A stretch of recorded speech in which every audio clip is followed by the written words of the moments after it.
मित्रों, आज की कहानी बहुत ही ज्ञानवर्धक है। आज की कहानी से दो बातें ऐसी सीखने को मिलेगी जिससे आप जान करके अपने भविष्य में कभी भी किसी भी बड़ी मुसीबत में नहीं फंसेंगे। चलिए दोस्तों, इससे जानते हैं एक कहानी के माध्यम में से तभी समझ में आता है। सभी मित्रों का हमारे कहानी के इस चैनल पर बहुत बहुत स्वागत व अभिनंदन है। एक नगर में एक लकड़हारा और एक पशुपालक रहता था। दोनों बहुत अच्छे मित्र थे, एक दूसरे पर जान छिड़कते थे। एक बार नगर में उत्सव हुआ, तब राजा की कन्या भी उस उत्सव को देखने आए। कन्या बहुत सुंदर थी, सभी की आंखें राजकुमारी पर ही आ टिकी। जब पशुपालक ने राजकुमारी के दर्शन किए, वो उनके प्रेम में दीवाना हो गया। उसे दिन रात हर जगह बस राजकुमारी की छवि दिखाई पड़ रही थी।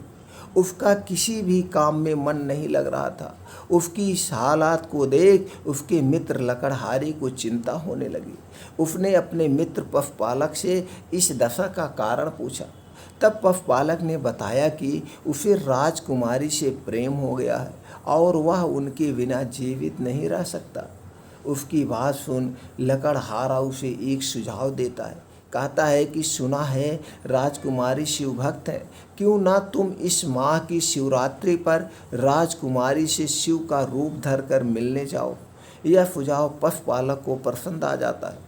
वह अपने पशुओं में से सबसे सुंदर नंदी का चुनाव करता है, उसका पूरा श्रृंगार करता है और स्वयं भी शिव की भक्ति रूप धारण कर शिवरात्रि की मध्य रात्र को राजकुमारी को संदेश भिजवाता है कि आज रात्रि में शिव भगवान उन्हें दर्शन देंगे, इसीलिए अपने कच्छ की कुंडी खोल कर रखें। राजकुमारी यह बात मान लेती है और रात्र में कच्छ की कुंडी खोलकर ही रखती है।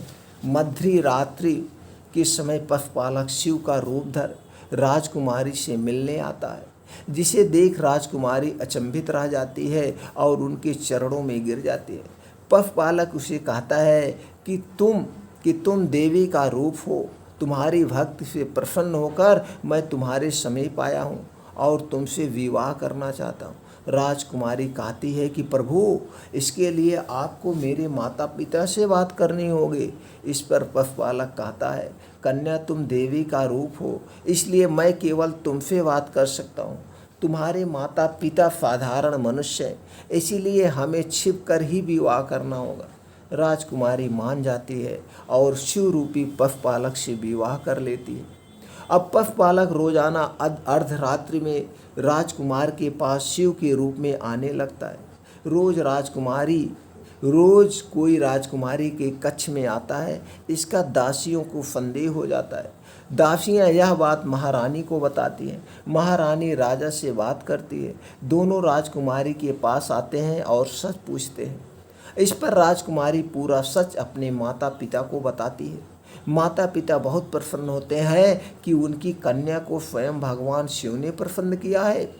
वो राजकुमारी से अपने जामाता से मिलवाने के लिए कहते हैं। जब राजकुमारी कहती है कि वह साधारण मनुष्य नहीं मिलते, आप चाहें तो रात्रि में छिपकर उनके दर्शन कर सकते हैं। माता पिता यही करते हैं। रात्र में पशुपालक को शिव समझकर बहुत खुश होते हैं। इसी खुशी के कारण राजा अपने साम्राज्य को बढ़ाने के लिए आसपास के राज्यों में आक्रमण करने लगते हैं। उन्हें लगता है कि जिस राज्य का जमाता भगवान शिव है, वो राज्य कैसे परास्त हो सकता है। देखते ही देखते छोटे छोटे युद्ध महासंग्राम में बदल जाते हैं और राज्य चारों तरफ से घिर जाता है। संकट के समय में महाराज अपनी पुत्री को कहते हैं कि वो भगवान शिव से कहे कि वो इस संकट से बाहर निकाले। राजकुमारी अपने पद से आग्रह करती है। अब पशुपालक चिंतित हो जाता है, बहुत सोच में पड़ जाता है।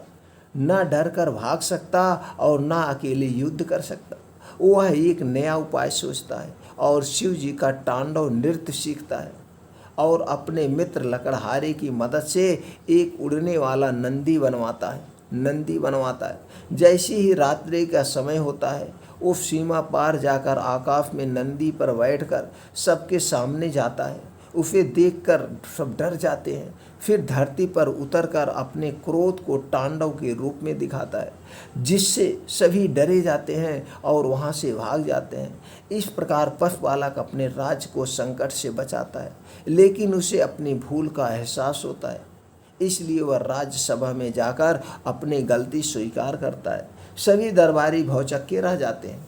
राजा को क्रोध आता है, लेकिन वह पशुपालक के साहस से खुश भी हो जाते हैं, क्योंकि मामला खत्म हो चुका था। अगर पशुपालक चाहता तो अपना नाटक जारी रख सकता था,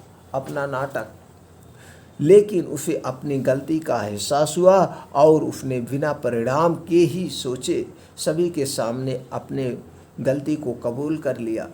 राजा को भी अपनी गलती का एहसास होता है कि उसने बिना सोचे समझे राज्यों पर हमला कर दिया। अगर पशुपालक उपाय न करता तो अपना राज्य हार गया होता। सब कुछ सोचने के बाद राजा पशुपालक को क्षमा करते हैं और अपनी कन्या का विवाह कर उसे राज्य में सम्मानीय पद प्रदान करते हैं। यह कहानी शिक्षा देती है कि उपाय से आसानी से परेशानी से बचा जा सकता है, लेकिन यह भी सीख मिलती है कि अपनी इच्छा पूर्ति के लिए झूठ बोलने का परिणाम कितना भयावह हो सकता है और दूसरा की बिना वास्तविकता को पता किए निर्णय लेना जानलेवा भी हो सकता है। मित्रों, इस कहानी से आपको क्या शिक्षा मिली हमें कमेंट सेक्शन में ज़रूर बताएं। फिर मिलते हैं ऐसी ही और ज्ञानवर्धक कहानी के साथ अगले वीडियो में।